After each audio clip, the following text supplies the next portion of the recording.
꼬마 성자. 사랑과 깨달음의 우화집. 옴기니의 말. 사랑과 깨달음을 찾아 떠나는 여행. 이 책은 우선 읽기 쉽다. 또한 재미있다. 그리고 다 읽고 나서 선뜻 덮어버릴 수가 없다. 덮어버리기 전에 생각을 좀 더 해야 할 것 같은 느낌이 들기 때문이다. 이 책에는 재미있고 감동적인 이야기 18편이 실려 있다. 이 18편의 이야기에는 귀 기울여 들음직한 메시지가 하나둘씩 담겨져 있다. 이 메시지는 곱씹어 생각하면 생각할수록 더욱 깊은 맛이 우러나는 신비를 간직하고 있다. 아마도 학교나 가정이나 TV에서는 별로 배울 기회가 없었던 흔치 않은 메시지임을 알 것이다. 각 작품 속에 담긴 메시지를 더 깊이 이해하기 위해 한 번 읽은 이야기를 다시 한번 읽어야 할지도 모른다. 그러나 다시 한번 읽더라도 싱겁거나 맥 빠진 느낌은 결코 들지 않을 것이다. 왜냐하면 이야기 자체가 쉬우면서도 워낙 재미있기 때문이다. 이 책의 등장인물은 자주 여행을 떠난다. 이들의 여행은 엄숙할 만큼 뚜렷한 목적이 있다. 도를 찾기 위해 떠나거나 깨달음을 얻기 위해 떠나는 것이다. 또는 잃어버린 신성을 되찾기 위해 떠나기도 한다. 우리들이 살고 있는 현대사회는 폭력과 범죄와 성폭행 그리고 맹목적인 향락주의와 이기적인 물질 추구로 깊이 병들어가고 있다. 이렇게 병든 사회에서 크는 어린이와 청소년들에게 건강하고 온전한 인간으로 성장해야 한다고 100번을 다짐하며 말해봐야 별 소용이 없을 것은 뻔한 이치이다. 어린이와 청소년을 인간다운 인간으로 키우려면 삶의 의미와 목적이 맹목적인 향락과 이기적인 물질 추구에 있지 않다는 것을 확실하게 가르쳐 주어야 한다. 도와 깨달음을 가르치는 이 책이 청소년을 위한 책이면서 부모나 교사, 아저씨나 아주머니들을 위한 책이기도 한 것은 바로 그런 연유다. 이 책이 어른들에게도 필요한 까닭은 어른들이 먼저 인생의 참 의미와 참 목적을 깨달아야만 어린이와 청소년들에게 밝고도 올바른 지시 등을 비춰줄 수 있기 때문이다. 이 책은 신과의 합일 내지 신애의 사랑을 가르친다. 이 책에 의하면 우리들의 신은 바로 지금 여기에 계신다. 그런데 우리들은 지금 여기 계신 신을 보려 하지 않는다. 멀리 나가 엉뚱한 곳에서 신을 찾으려고 한다. 그 엉뚱한 곳에서 한참 헤매다가 결국 빈손으로 돌아와 신은 없다든가 신은 사라졌다고 딴소리를 한다. 그런데 이 책은 신을 찾기 위해 그렇게 멀리 갈 필요가 없다는 것을 알기 쉽게 증명한다. 신을 찾으려면 눈길을 자기와 가장 가까운 곳으로 돌리기만 하면 된다. 신과의 합일 내지 신애의 사랑은 궁극적으로 깨달음이나 자기 발견으로 통하는 것이다. 신이라는 단어가 너무 무겁게 생각되면 성자라는 보다 친근한 단어로 바꿔 생각해도 무방하다. 이 책은 기분 좋게도 누구든지 그 좋은 성자가 될 수 있다고 가르친다. 성자가 될 수 있는데도 되지 못하는 것은 되고 싶은 마음을 전혀 일으키지 않기 때문이다. 성자가 되려면 성자가 되고 싶다는 마음만 한번 일으키면 될 수 있다. 마음만 한번 일으키면 자신 속에 깃든 성자의 상이 스스로 알아서 나머지 과정을 밟아 완전한 상을 이루어주는 것이다. 이 책에서 말하는 성자는 머리에 후광을 두른 지엄한 성자는 물론 아니다. 그래서 성자에 대해 고정관념을 가진 사람은 이 책을 읽기 전에 그 고정관념을 남김없이 버려야 한다. 성자는 거룩하고 완전한 분이라는 고정관념을 털어버려야 이 책에서 그리는 성자의 참 모습을 이해할 수 있다. 이 책에서 만날 수 있는 성자는 얼핏 보기에 약간은 어수룩하고 어딘가 결점이 있는 듯한 보통의 인간이다. 그러나 인간을 사랑하고 용서할 줄 알며 이웃을 행복하게 하는 사람이다. 그리고 다른 사람을 부추겨서 보다 훌륭한 삶을 살도록 밀어주고 끌어준다. 말하자면 언제 어디서나 만날 수 있는 그저 좋은 이웃사람 같지만 알고 보면 성자라는 타이틀에 정말 잘 어울리는 깨달은 사람들이다. 여기 실린 18편의 이야기를 만든 작가들 가운데 문학을 업으로 삼은 직업적 작가는 단 한 사람도 없다.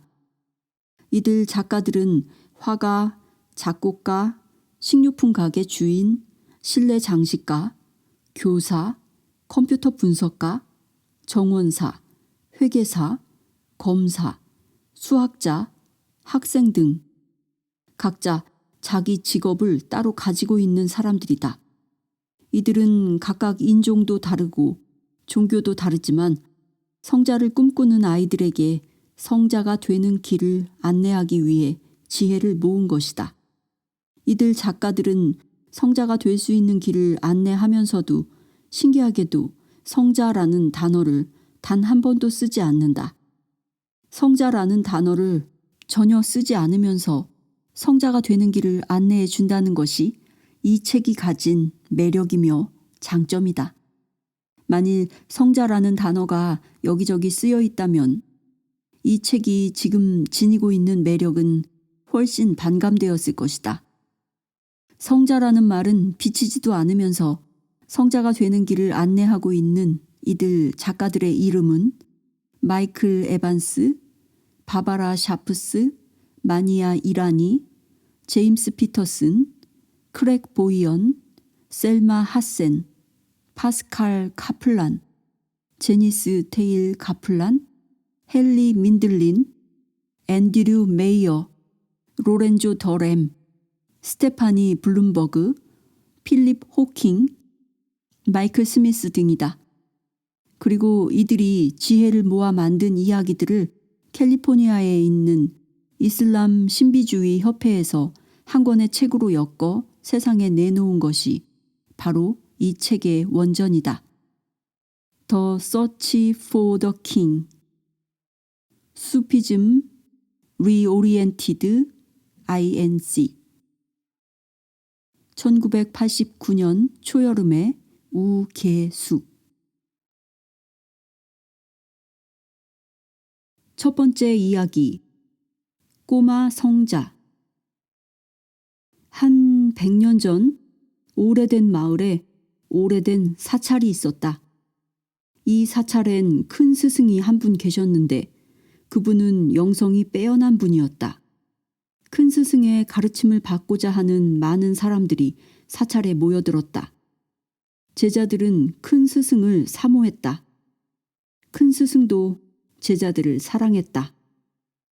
그러나 많은 제자들 중에서도 유독 한 제자에게 정이 각별했다. 그 제자의 이름은 오르니였다. 모든 제자들이 오르니를 질투하고 시기했다. 그들은 큰 스승이 오르니에게만 각별한 까닭을 도무지 알 수가 없었다. 왜냐하면 오르니는 지적 능력에서 그들보다 훨씬 뒤지는 남자였기 때문이다. 경전을 암송하는데도 가장 느렸고 신의 개념을 토론하는데도 가장 우둔했다. 한마디로 머리가 좀 모자라고 똑똑지 못한 위인이었다. 진리나 사랑에 관한 토론을 하고 있을 때도 오르니는 입 한 번 뻥끗 열지 못하였다. 언제나 꿔다 놓은 보릿자루 마냥 구석자리에 멀거니 앉아있기만 했다. 토론장에서 그의 견해를 질문받을 때가 드물기는 하지만 아주 가끔씩 있었다. 그럴 적마다 그는 수줍게 웃으면서 모든 사람의 견해에 동감한다 라고 대답하곤 했다. 제자들은 그런 식의 대답에 웃지 않을 수가 없었다. 그들은 웃어가며 어떻게 이 많은 견해에 다 동감할 수 있느냐? 라고 비아냥거렸다. 그러면 오른이는 뒤통수를 긁으며 견해나 해석은 많지만 주제와 문제는 단 하나뿐이므로 동감하는 것입니다. 라고 대답하는 것이었다. 기가 막힌 제자들이 지금 이 자리는 각자의 견해를 밝혀 토론하는 자리라고 이렇게 말하면 그는 다시 수줍게 웃어 보이면서 그건 알고 있지만 모든 견해가 다 옳다는 것이 나의 의견입니다. 라고 같은 말을 되풀이하는 것이다. 그런 형편이니 오른이는 머리가 나쁘고 생각할 줄도 모르며 진리를 이해할 능력이 없는 사람으로 소문이 났다. 그런데도 큰 스승은 오른이에게 특별히 마음을 쓰는 것이었다. 제자들은 큰 스승이 도대체 무엇 때문에 오른이를 사랑하는지 알 수가 없었다. 그들에게는 우스갯감일 뿐인 오른이가 큰 스승에게는 사랑의 대상이 되고 있는 것이다. 이것은 제자들에게 무척 자존심 상하는 일이었다. 그러던 어느 날 아침 오른이만 제외시키고 제자 전원이 회의실에 모였다. 그들은 더 이상 오른이를 향한 큰 스승의 애정을 참아낼 수가 없다고 생각했다. 참을 수 없이 화가 나버린 그들은 오른이 문제를 어떤 식으로든 해결해야 한다고 떠들었다. 오른이를 사찰 밖으로 내쫓아 버려야 한다는 주장, 쥐도새도 모르게 오른이를 개패듯 패주자는 주장, 큰 스승에게 강력한 항의를 올리자는 주장. 와글와글한 그들의 많은 주장들은 사찰의 정적을 밑바닥에서부터 깨놓기에 충분했다. 시끄럽게 난리를 치니 큰 스승께서도 자연히 이 야단법석을 알아차렸다. 큰 스승은 오른이를 불러 제자 전원을 큰 방으로 모이게 했다. 제자 전원이 부름을 받고 큰 방에 모이자 큰 스승은 오른이에게 커다란 새 장에 새를 가득 담아 오라고 시켰다. 오른이가 새와 새 장을 구하러 나가자 큰 스승은 제자들을 향해 말씀을 시작했다. 오늘 아침 무슨 일로 시끄럽게 떠들었는지 말하지 않아도 다 알고 있다. 너희들이 내게 묻고 싶은 게 있다는 것도 진작부터 알고 있었다. 그러나 너희들의 의문에 대답을 주기 전에 우선 내가 시험 문제를 하나 내겠다. 이 시험 문제를 푼 다음 너희들이 품은 의문에 설명을 해주겠다. 그러자 드디어 오른이가 새가 가득 찬 커다란 새 장을 가져왔다. 오른이는 그 커다란 새 장을 큰 스승의 발치에 내려놓았다. 그리고 공손히 절을 올리고 물러가 자기 자리에 섰다. 큰 스승은 모든 제자들에게 말씀하셨다. 말하자면 시험 문제를 내는 것이었다. 내 얘기를 잘 듣도록 하여라. 자, 여기 새가 가득 찬 새 장이 있다. 너희들은 각자 새 한 마리씩을 꺼내어 가지도록 해라. 그리고 아무도 보는 사람이 없는 곳에서 가지고 있는 새를 죽인 후에 그 죽은 새를 해질녘까지 내게 가지고 오너라. 내가 지금 말한 그대로를 정확하게 실천해야 한다. 즉, 아무도 보는 이가 없는 곳에서 자기 새를 죽인 후 그 새를 해질녘까지 내게 가지고 와야 한다는 것이다. 바로 이것이 내가 너희들에게 내는 시험 문제이다. 큰 스승의 말이 끝나자 제자들은 새 장에서 각자 한 마리씩의 새를 꺼내 가졌다. 그리고 각자 사람이 없는 곳, 지켜보는 시선이 없는 곳을 찾아 뿔뿔이 흩어졌다. 제자들은 큰 스승이 낸 시험 문제를 내심 괴이하게 생각했다. 뭔가 이상하고 당황스러운 것이 느껴졌다. 하지만 오른이는 큰 스승이 말하는 어떤 것에도 의문을 품는 일이 없었다. 큰 스승의 말을 이상하게 생각하며 시간을 낭비하는 일이 없었다. 그는 스승의 모든 것에 절대적인 믿음을 가지고 있었다. 스승의 모든 것에 절대적으로 복종했고 스승의 어떤 명령도 의문을 표현하는 법이 없었다. 그래서 제자들이 고개를 갸웃거리며 누구의 시선도 닿지 않는 장소를 찾아 흩어질 때 오르니마는 절대 복종의 미더운 얼굴로 사찰문을 나섰다. 그날이 거의 끝나가고 있었다. 저녁 해가 서쪽 하늘을 물들이며 지고 있었다. 잠시 후면 땅거미가 내려 어두워질 터였다. 제자들은 하나씩 또는 두세씩 짝을 지어 사찰로 돌아왔다. 큰 스승은 마당에 자리를 펴고 그 위에 조용히 앉아 계셨다. 제자들은 죽은 새를 스승이 앉아 계시는 땅 위에 내려놓았다. 잠깐 사이에 스승 앞에는 죽은 새가 더미더미 쌓여갔다. 드디어 해가 떨어지고 오르니만 뺀 제자 전원이 죽은 새를 스승 앞에 내려놓았다. 오르니가 아직 오지 않았음에도 큰 스승은 모여든 제자들을 둘러보며 물으셨다. 다 모였느냐? 오르니만 보이지 않습니다. 제자들은 우쭐하여 큰 소리로 대답했다. 그러자 헐레벌떡 오르니가 돌아왔다. 작은 새장 하나를 여전히 손에 든 채 새장에는 새 한 마리가 들어있었다. 그 새는 살아서 짹짹거리고 있었다. 제자들 사이에서 수군거리는 소리가 일어났다. 제자 전원이 큰 스승의 시험 문제에 합격했는데 오르니 한 사람만 기어코 불합격을 한 것이다. 게다가 해질녘까지 돌아와야 한다는 큰 스승의 명령을 어겼다. 제자들은 낮은 소리지만 분명히 만족한 목소리로 그렇게 수군거렸다. 그들은 오르니의 어리석음이 결국 오르니 자신을 무너지게 만들었다고 생각했다. 이것으로 오르니의 어리석음과 미련스러움이 백일하에 드러났다고 음흉한 미소를 지었다. 결국 큰 스승께서는 자신이 각별하게 대한 오르니의 정체를 꿰뚫어 보시게 될 것이다. 큰 스승은 그들의 수군거림이 가라앉을 때까지 잠자코 기다리기만 했다. 소요가 가라앉자 드디어 큰 스승이 큰 소리로 물었다. 내가 낸 시험 문제를 다 풀었느냐? 이 시험 문제가...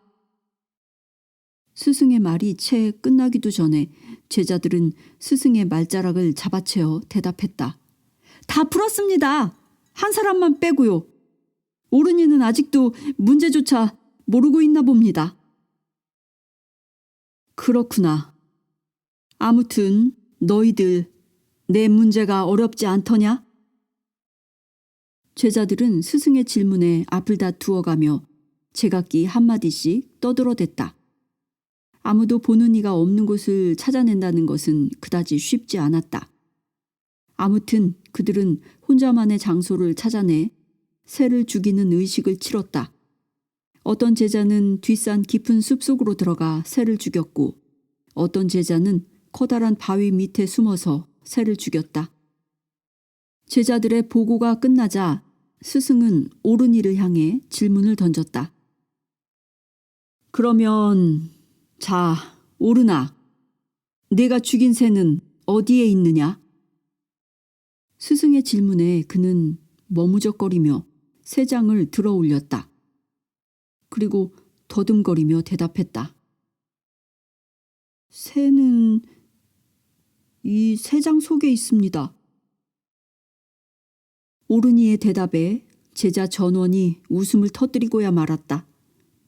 그들은 불쌍한 놈, 결국 정체가 드러났어 하고 오르니의 얼굴을 일제히 주시했다. 오르니는 제자들의 따가운 시선을 받자 얼굴을 당근처럼 붉히며 허둥지둥했다. 웃음소리가 잦아들고 다시 조용해지자 스승이 오르니에게 질문을 던졌다. 좋다. 그러면 어떻게 새가 새장 속에 들어가 있는지 해명을 하도록 하라. 오르니는 당황한 나머지 얼굴을 붉게 물들이고 어색한 미소를 지으며 더듬더듬 답변했다.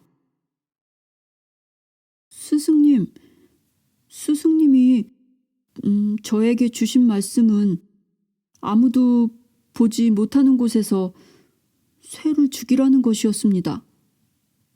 그렇다. 누구의 시선도 미치지 않는 너 혼자만의 장소에서 죽이라고 했다. 그런데 너는 그런 장소를 찾아내지 못했나 보구나. 못 찾아냈습니다, 스승님. 제가 가는 곳마다 어디를 찾아가든지 그곳에는 신이 계셨습니다. 신께서 보고 계심으로 이 새를 죽일 수가 없었습니다. 오른이의 해명에 모두들 훅 놀란 숨을 들이키고 말았다. 이들을 쓱 훑어본 스승은 미소를 지으며 큰 소리로 물었다. 오늘 아침 너희들이 품고 있는 의혹을 풀어주겠다고 나는 약속했다. 자, 지금도 의혹에 대한 나의 해명을 바라느냐? 제자들은 스승의 질문에 부끄럽고 창피해져 허리를 굽히고 작은 소리로 아니옵니다 하고 대답했다. 오른이는 오늘 아침의 일을 전혀 알지 못하고 있었기에 큰 스승과 제자들 사이에 오가는 이 이야기를 이해하지 못했다. 그러나 그는 스승이나 제자들에게 지금 무엇에 관해 이야기하고 있는지 묻지 않았다. 그는 스승에 대해 절대적인 믿음을 지니고 있으므로 스승이 필요하다고 생각하면 그가 바라지 않아도 상세하게 이야기해준다는 것을 알고 있었기 때문이다. 그래서 오른이는 말없이 스승 앞에 쌓여있는 죽은 새들을 내려다보았다. 그는 죽은 새들이 가엾게 생각되어 다시 살려낼 방법은 없을까? 하고 속으로 바랬다. 큰 스승은 그의 생각을 읽어내고 죽은 새들 위로 손을 뻗어 스치며 경을 외웠다. 새들은 다시 살아 밤하늘 속으로 힘차게 날아가 버렸다. 그 후 제자들은 스승에게 어떠한 한마디의 불평도 갖지를 못했다. 신과 인간의 관계는 영원히 추구할 테마다. 이 이야기의 오른이처럼 당신도 신과 당신 관계의 위상을 나름껏 설정해보라. 두 번째 이야기, 시냇물 한우리의 깨달음. 숲은 여름이면 초록색으로, 겨울이면 은빛으로 옷을 갈아입었다. 이 숲 가운데로 시냇물 한 줄기가 흐르고 있었다. 시냇물엔 분홍과 다홍의 꽃잎들이 함께 흘러가고 있었다. 분홍, 다홍 꽃잎은 길 잃은 벌레들을 태우고 가다가 적당한 곳에서 안전하게 내려주곤 하였다. 시냇물은 꽃잎들과 잘 어울려 분홍과 다홍의 꽃잎들로부터 한우리라는 이름을 얻었다. 한우리의 나날은 즐겁고 충만했다. 한우리는 숲속에 누가 와도 언제나 기쁘게 맞아주었다. 아침마다 꽃들에게 먼저 아침 인사를 하는 것은 한우리였다. 아침 인사를 받은 꽃들은 꽃잎을 활짝 열어 한껏 향기로움을 선물하곤 했다. 숲속에 사는 크고 작은 동물들 가운데 한우리를 좋아하지 않는 동물은 없었다. 그들은 그녀에게 찾아와 신선한 물 한 모금을 얻어 마시곤 했다. 짓궂은 동물은 그녀를 상대로 물장구를 치며 놀기도 했다. 고요한 한밤중에는 그녀가 부르는 노랫소리가 한층 또렷하게 들려오곤 했다. 조약돌이 깔린 곳을 지나갈 때면 그녀는 어느 때보다도 맑은 소리로 돌돌돌 노래했다. 물고기를 만나면 누가 빨리 달리는지 경주를 하기도 하였다. 그녀가 물고기와 경주할 때 깔깔거리며 웃는 그 웃음소리가 얼마나 맑고 상쾌한지 마치 숲속의 음악소리 같았다. 달리다 지치면 그녀는 폭 한숨을 쉬며 보드라운 뚝 허리에 기대어 쉬어가곤 했다. 뚝 허리에 기대어 쉬고 있을 때도 그녀는 게으른 여자처럼 펑퍼짐하게 주저앉는 일이 없었다. 잠시 쉬어가더라도 은빛깔의 머리카락을 찰랑거리며 숙녀처럼 얌전하게 앉아 있었다. 한편 숲속의 그늘에는 한우리와는 판이하게 다른 한 여자가 살았다. 나이는 젊지만 왠지 늙어 보이는 기분 나쁜 여자였다. 언제나 이맛전을 찡그리고 눈살을 찌푸리고 있어서 일찍부터 겉늙은 얼굴이 되어버린 모습이었다. 그녀는 폐와 심장과 위장 등 내부 기관까지도 잔뜩 찌푸리고 있어서 소화불량과 순환불량에 걸려 있었다. 때문에 그녀의 심장은 활기차게 박동할 여지가 전혀 남아있지 않아 돌처럼 뻣뻣하게 굳어져 있었다. 그녀는 무엇이든 모아서 쌓아두는 것을 무척 좋아했다. 그래서 집안에는 별별 잡동사니가 다 있었다. 하지만 그 중에서 그녀에게 진정 소용이 닿는 것은 눈 씻고 둘러봐도 찾아볼 수 없었다. 쓸모없는 물건을 가득 모아 쌓아두고 있는 것은 남에게 주거나 버리는 것이 아까웠기 때문이다. 그녀의 얼굴은 결코 남에게 좋은 인상을 주지 못하는 생김이었는데 설상가상으로 수박만한 머리통에 크고 작은 혹과 부스럼이 가득 솟아나 있었다. 숙녀 머리에 혹과 부스럼이 가득하니 그 끔찍함과 추악함은 말로 표현할 수 없을 정도이다. 그녀의 머리통에 만발한 혹과 부스럼은 실억마다 가득가득 쌓아놓은 물건들 때문이다. 그녀는 실억마다 갖가지 함과 상자를 빼곡히 쌓아놓았는데 그것들은 걸핏하면 실ong에서 떨어져서 머리통에 혹과 부스럼을 생기게 하곤 했다. 그처럼 걸핏하면 머리통을 얻어맞으면서도 그녀는 실ong에 가득 찬 무거운 상자를 남에게 주거나 버리지 않았다. 이 유별나게 탐욕적인 여자의 이름은 나만이였다. 나만이는 이름처럼 오직 자기 생각밖에 할 줄 몰랐다. 자기 이외의 다른 사람들을 돌본다는 것은 꿈에서라도 생각해 본 적이 없었다. 나만이는 생김새처럼 불행한 여인이었으나 그녀 자신은 전혀 불행하다고 생각하지 않았다. 비록 머리통에 혹을 만들며 떨어지는 상자들이 있었지만 사방 실ong마다 물건이 가득 차 있기에 오직 행복할 뿐이었다. 어느 날 나만이는 숲속을 어슬렁거리며 실ong 속에 얹어놓을 물건을 찾아다니다가 숲 한가운데를 노래하며 지나가는 시냇물을 만났다. 그녀가 만난 시냇물은 마침 퍼져오르는 햇살을 만나 잔물결 갈피갈피 은빛 비늘을 담아내고 있었다. 아이, 지겨운 놈의 햇빛. 귀신은 뭘 하고 있지? 원숭이 볼기짝 같은 저 땡그란 해나 잡아먹지 않고. 나만이는 그늘을 사랑하는 여자이기에 밝은 해만 솟으면 그렇게 입에 담지 못할 쌍스런 욕을 해대었다. 헌데 시냇물을 보니 자신이 보기에도 아름답게 생긴 아가씨가 그 속에서 춤추고 노래하며 흘러가고 있는 것이다. 나무 뒤켠 짙은 그늘에 몸을 숨기고 그녀는 구시렁구시렁 혼잣말을 했다. 저 기집은 뭐가 좋아 춤을 추고 방정이람? 오늘이 지 혼인날이라도 되나? 아니면 돈이라도 생겼나? 그래 맞아. 돈이 생긴 거야. 저렇게 신나게 웃으며 가는 걸 보면 큰 부자가 된 게 틀림없다고.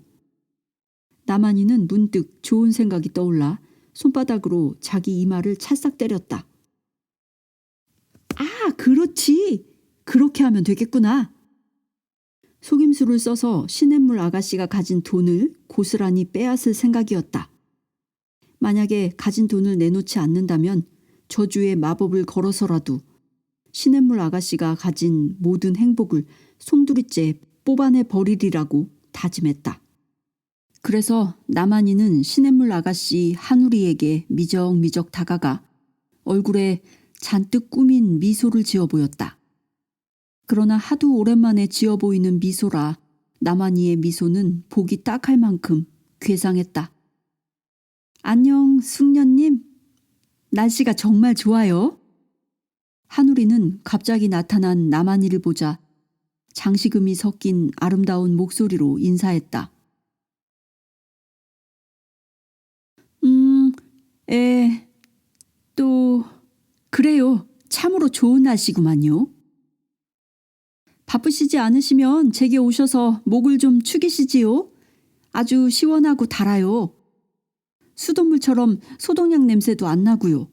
숙녀님의 입맛에 딱 맞을 거예요. 나만이는 한우리와 발걸음을 맞추기 위해 잽싸게 걸어가면서 짐짓 애교띤 목소리로 예의 바르게 대답했다. 에이구 고맙기도 해라. 하지만 난 목마르지 않다우. 난 숲속에서 혼자 사는 쓸쓸한 늙은이유 아가씨. 이 쓸쓸한 늙은이랑 잠깐 얘기 좀 하실까? 할 수 있고 말고요, 숙녀님. 할 수 있고 말고요, 숙녀님. 그럼 아가씨 잠깐 좀 멈춰주구려. 아가씨 발걸음이 너무 재서 이 늙은이가 미처 따라갈 수가 없수. 나만이의 부탁에 한우리는 고개를 살레살레 저었다. 죄송하지만 숙녀님, 저는 멈춰서는 안 됩니다. 저는 언제나 쉬지 않고 움직이며 걸어가도록 돼 있거든요.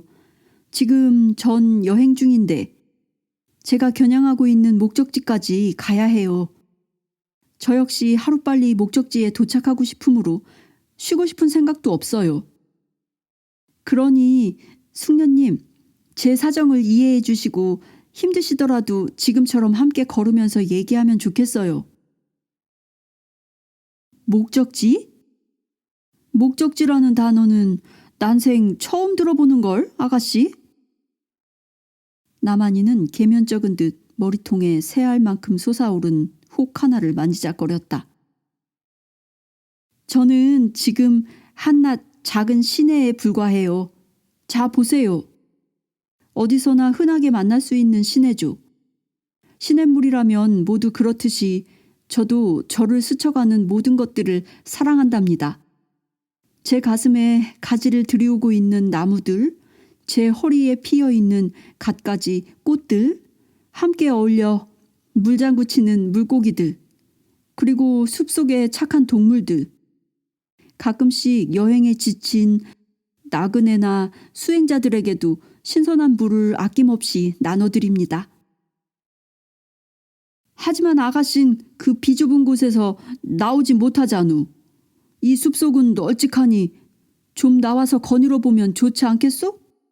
답답하게시리 갇혀 지내지만 마시고.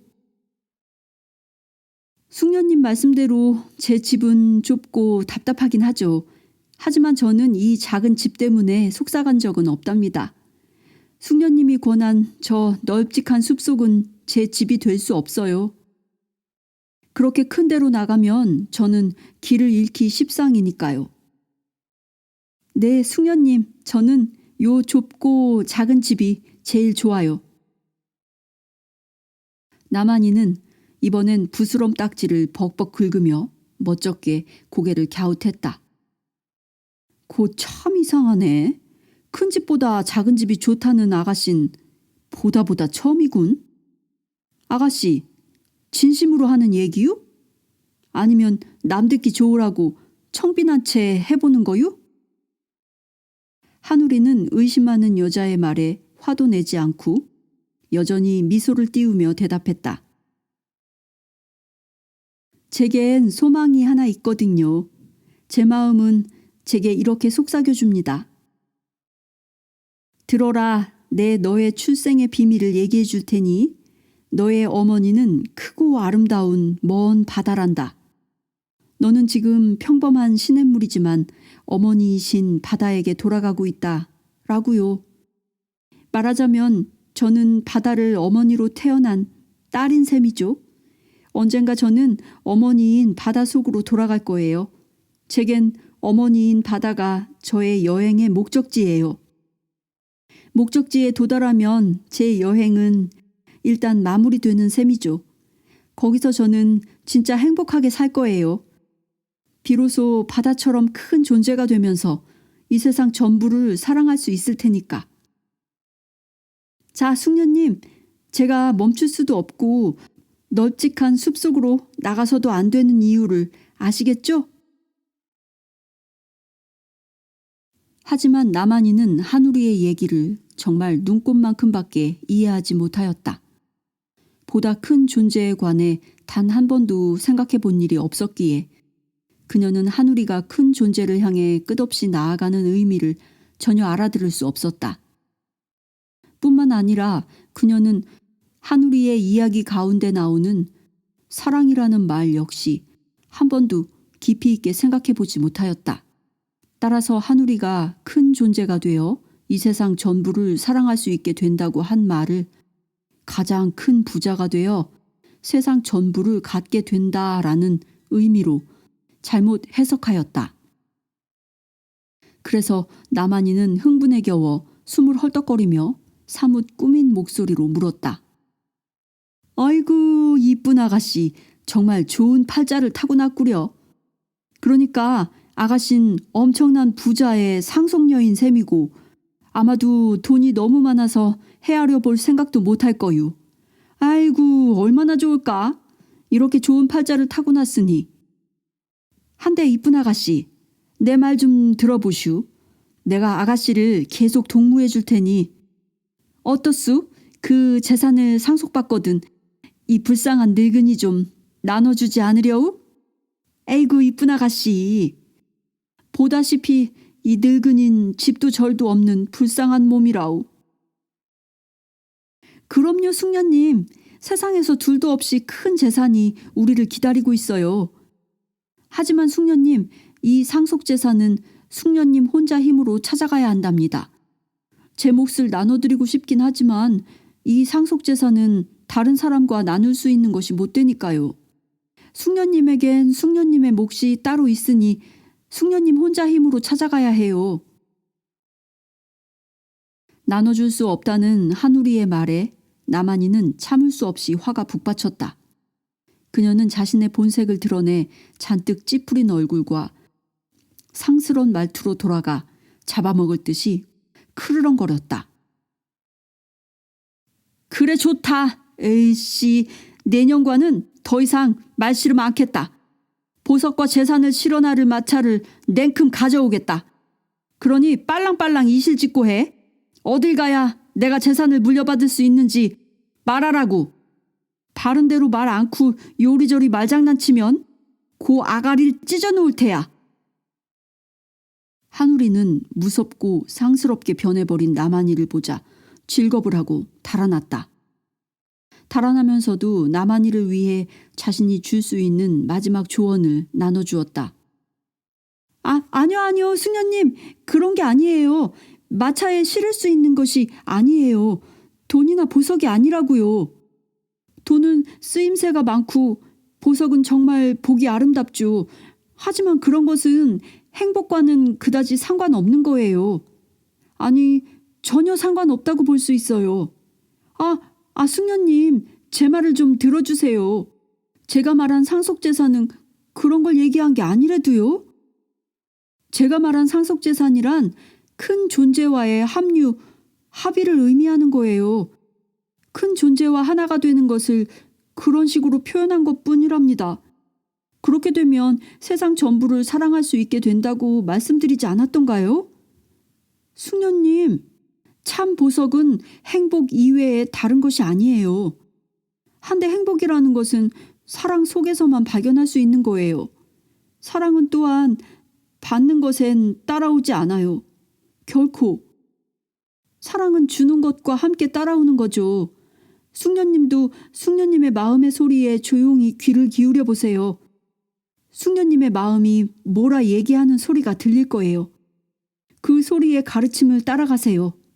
그러면 숙녀님의 몫을 찾아갈 수 있어요. 나만이는 미친 듯 팔을 휘두르며 한우리를 잡아보려고 내달렸다. 그러나 나만이는 근육마저 항상 찌푸린 채 살았기 때문에 다리 근육이 말을 제대로 들어주지 않았다. 할 수 없이 그녀는 풀밭에 털썩 주저앉아 도망친 한우리를 향해 험악한 말을 퍼부었다. 알고 있으면서도 가르쳐주지 않는 거야. 거짓부렁을 밥 먹듯 하는 년이라니까? 내가 순진해 배니까 이 년이 내게 거짓부렁을 다 해? 그 년이 뭐라고 시부렁거리며 도망갔더라? 그래, 뭐? 마음의 가르침에 귀를 기울이라고? 그럼 내 상속재산을 찾을 수 있다고? 무슨 되먹지 못한 수수께끼야. 마음이라는 건 입이 없는 건데 어떻게 말을 한단 말이야. 좋아, 인연이 날 우습게 본 모양인데 어디 두고 보자. 네가 한 짓만큼 내가 복수해 줄 테다. 나만이는 여자로선 차마 입에 담기 어려운 욕을 그처럼 수월하게 늘어놓곤 퇴퇴 가르침까지 뱉었다. 그리곤 자신을 조롱한 한우리에게 복수하기 위해 계략을 세우기 시작했다. 나만이가 복수의 계략을 세우는 데엔 별로 시간이 걸리지 않았다. 말에 안장을 얹어 탄 다음 한우리가 도망간 쪽을 향해 달려갔다. 말이 조금이라도 속력을 늦추면 그때는 어김없이 가시채찍을 휘둘렀다. 맹속력으로 달려서 한우리를 추월한 나만이는 얼마 뒤 복수하기에 꼭 알맞은 장소를 찾아냈다. 그녀가 찾아낸 복수의 장소는 좁다란 여울목이었다. 나만이는 말에서 내려 복수의 계획을 실행으로 옮기기 시작했다. 숲속에 들어간 그녀는 잎이 무성한 나뭇가지를 꺾어서 질질 끌고 나왔다. 인정사정 두지 않고 어린 나뭇가지까지 뚝뚝 꺾어서 여울목으로 끌어왔다. 여울목 옆엔 그녀가 질질 끌고 온 나뭇가지가 높직하게 쌓였다. 그녀는 이 나뭇가지들을 고스란히 여울목에 집어넣었다. 여울목엔 잎이 무성한 나뭇가지들이 빼곡하니 들어찼다. 그렇잖아도 좁다란 여울목에 이제 튼튼한 제방까지 쌓아놓은 것이다. 그년이 이 나뭇가지 제방을 뚫고 나가려면 온몸을 갈갈이 찢겨야만 할걸? 나만이는 희죽희죽 웃으면서 자기가 만들어 놓은 제방에 마법의 주문을 걸었다. 그리곤 나무 그늘에 숨어서 한우리가 여울목에 도착할 때까지 기다렸다. 마침내 노래 부르며 가벼운 발걸음으로 달려오는 한우리의 모습이 나타났다. 그녀는 여울목을 지나가려다 뜻하지 않은 장애물을 만나 주춤거리며 멈추었다. 어머나, 이게 뭘까? 그녀는 혼잣말을 하면서 자신을 가로막고 있는 제방을 바라보았다. 온 힘을 다해서 제방을 밀어댔지만 그녀 혼자만의 힘으론 어림도 없었다.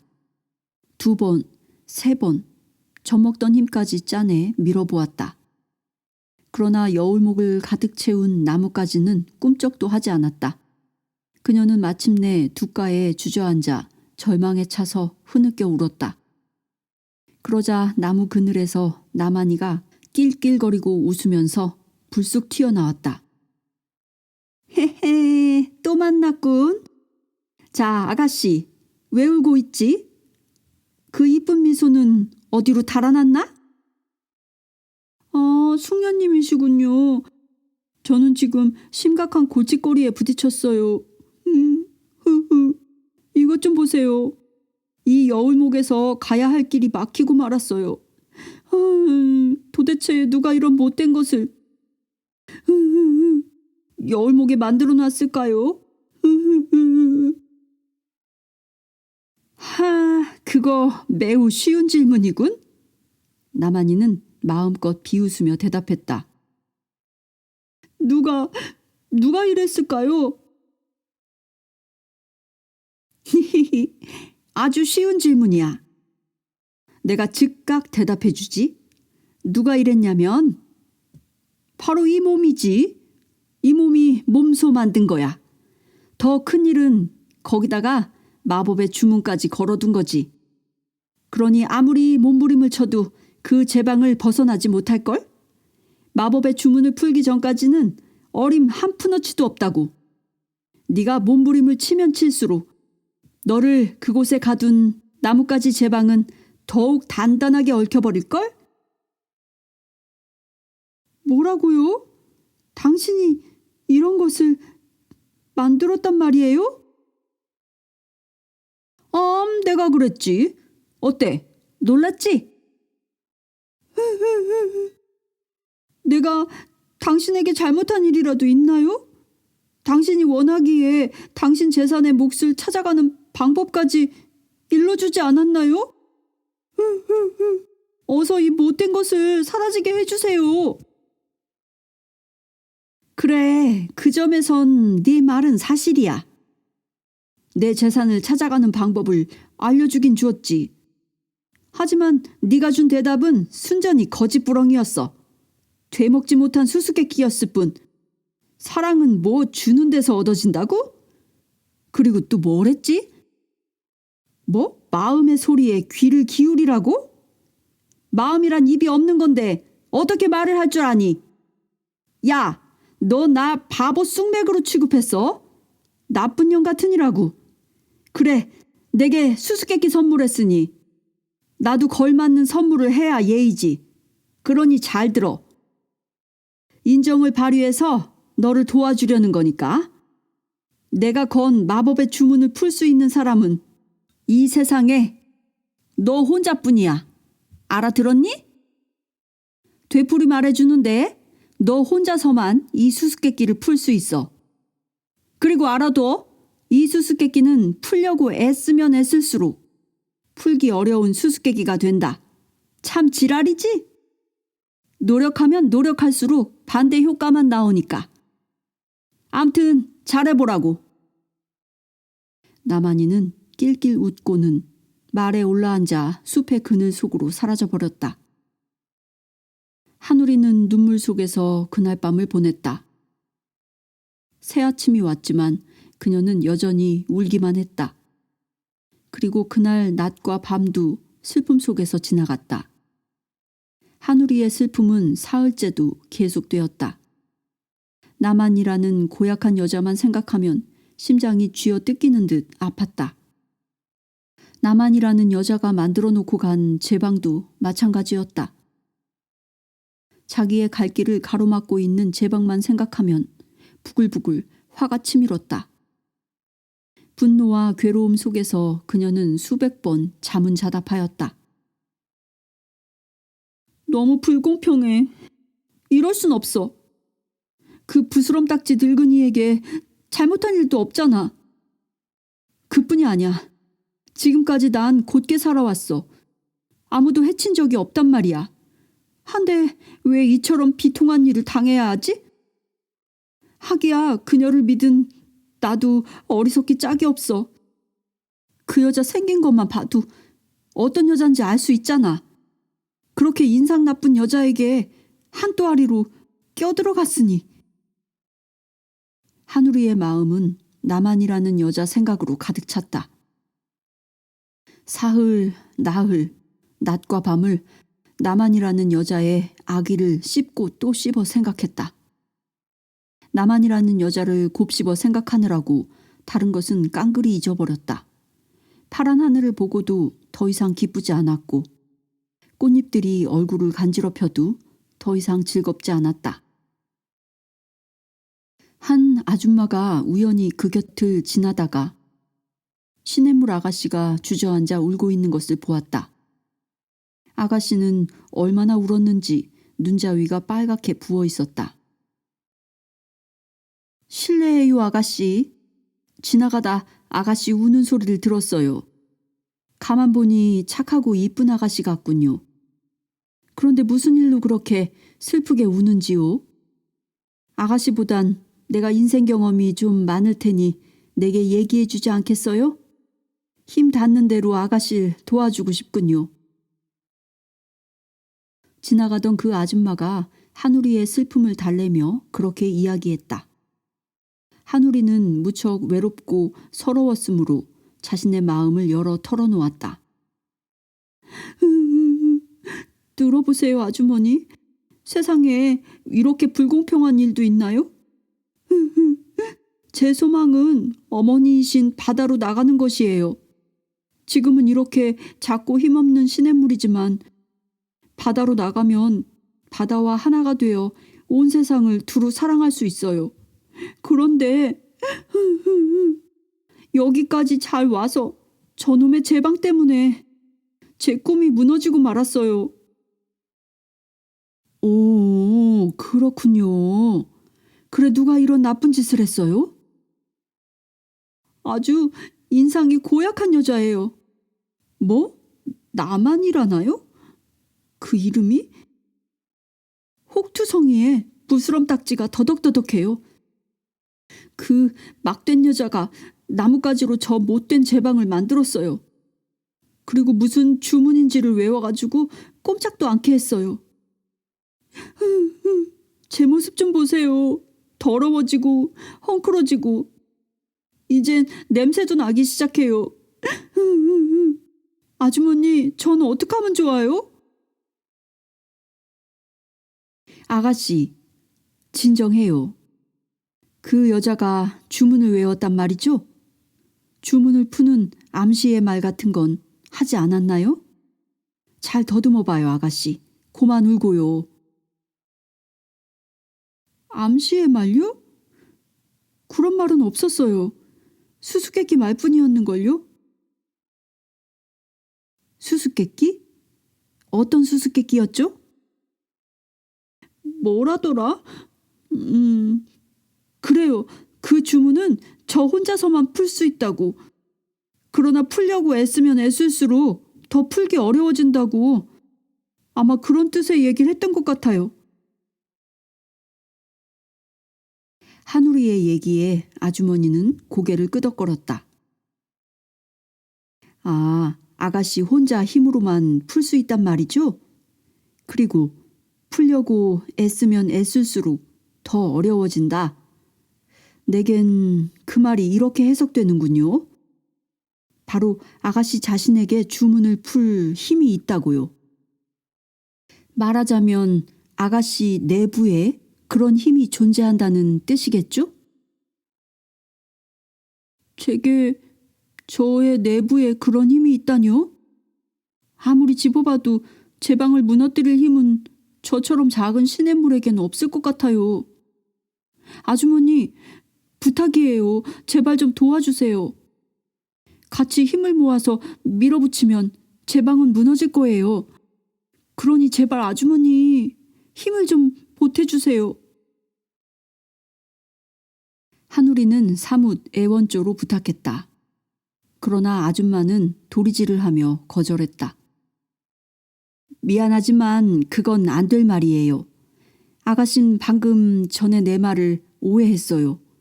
아가씨 내부의 힘이란 물리적인 힘을 얘기한 게 아니에요. 육체적인 힘을 얘기한 게 아니라고요. 다시 말하지만 그 힘은 아가씨의 내면의 힘이에요. 내 생각엔 나만이를 용서하는 마음에서 그 힘이 솟아나올 것 같군요. 아가씨보다 많이 살아온 내가 배운 것이 바로 그거거든요. 용서하는 마음에서만 걸림돌을 치워버리는 힘이 생긴다. 자, 아가씨. 아가씨는 어리석게도 나만이라는 여자에게 집착하고 있어요. 이를테면 나만이라는 귀신에 잡혀서 스스로를 그녀에게 묶어놓고 있는 거예요. 그러니까 그녀를 용서하세요. 그리고 깨끗하게 잊어버리세요. 그녀를 용서했는데 이 속박의 주문이 풀리지 않는다 해도 아가씨가 지금보다 손해볼 건 없어요. 최소한 아가씨의 영혼을 누르고 있는 그녀에 대한 분노와 미움만은 드러내버릴 수 있잖아요. 나만이라는 귀신에 씌어서 끌려다니지 않을 수도 있고요. 그녀를 용서하란 말이에요? 아주머니, 전 용서 못해요. 절대로 용서하지 않을 거예요. 아주머니만 해도 제 3자니까 그렇게 편하신 말씀을 하실 수 있는 거라고요. 이 모든 비극의 장본인인 그 여자를 용서하라니요. 차라리 여기 이렇게 갇혀있다가 죽는 편을 택하겠어요. 한우리는 눈에 불꽃 튀는 분노를 담고 흥분해서 소리쳤다. 그러나 아줌마는 얼음처럼 차갑게 대답했다. 이거 봐요, 아가씨. 내 귀가 잘못 듣지 않았다면 아가씨의 꿈과 소망은 큰 존재인 바다로 나가는 거예요. 그렇죠, 아가씨? 그래서 큰 존재와 하나가 되어 온 세상을 사랑하는 것이 아가씨의 소원이었죠 아마? 한데 자신을 한번 돌아다 보아요.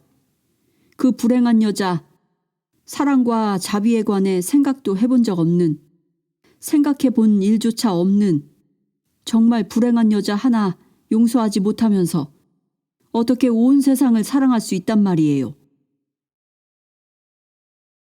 그 말에 한우리는 비로소 자기 자신의 자기 모순을 깨달았다. 정말 그렇다. 그 여자는 악랄한 여자라기보다 차라리 불행한 여자다. 머리에 솟은 그 혹과 부스럼만으로도 동정을 받아야 할 여자다. 그렇게 불행한 여자 한 사람 용서 못하는 주제에 무슨 온 세상을 사랑하려 하다니. 차라리 종지 그릇에 냇물을 담는 게 쉽지. 이렇게 생각하자 한우리는 가슴이 시원해졌다. 아주머니 말씀이 전부 옳아요. 전 미처 생각하지 못했어요. 정말 그래요. 그녀는 저보다도 더 불행해요. 저보다도 더 비극적이에요. 사랑과 자비에 관해 생각해 본 적조차 없으니 정말로 불행하고 비극적인 삶이에요. 그렇게 말하는 순간 그녀는 벌써 나만이를 용서하고 있었다. 용서를 하면 언제나 아집이 떨어져 나가는 법. 나만이를 용서하는 순간 그녀의 심장을 내리누르던 분노와 비통이 떨어져 나갔다. 그와 함께 나만이를 잊어버리고 스스로 잡혀 있었던 나만이의 귀신에게서 풀려나왔다. 그녀가 미움과 분노와 비통을 가슴에서 내려놓아 버린 순간, 나만이의 귀신으로부터 벗어나 버린 순간, 드디어 나만이가 걸어놓았던 그 주문이 풀어지기 시작했다. 그래서 나만이가 만들어 놓았던 제방이 힘을 잃기 시작하고 그녀가 온 마음으로 나만이를 용서한 순간 무서운 소리를 내며 무너져 버렸다. 그녀는 너무나 기뻐서 아줌마에게 감사의 말을 퍼부으려고 돌아다 보았다. 하지만 아줌마는 벌써 저만치 걸어가고 있었다. 아줌마는 숲속으로 사라지면서 큰 소리로 그녀를 축복했다. 잘 가요, 아가씨. 어서 여행을 계속해요. 우리 바다에서 또 만나요. 큰 존재이신 그분 안에서. 시냇물 한우리의 이야기를 한 인간의 이야기로 자리바꿈 시켜보자. 그리고 인간의 삶의 참 의미와 참 목적이 무엇인지 더듬어 보자. 이 세상에서 가장 큰 복수는 용서라는 말이 있다. 용서는 용서하는 자의 자기 해방을 대가로 지불해주기 때문이다. 한우리가 자기 해방을 위해 나만이를 어떻게 용서했는지 다시 생각해보자.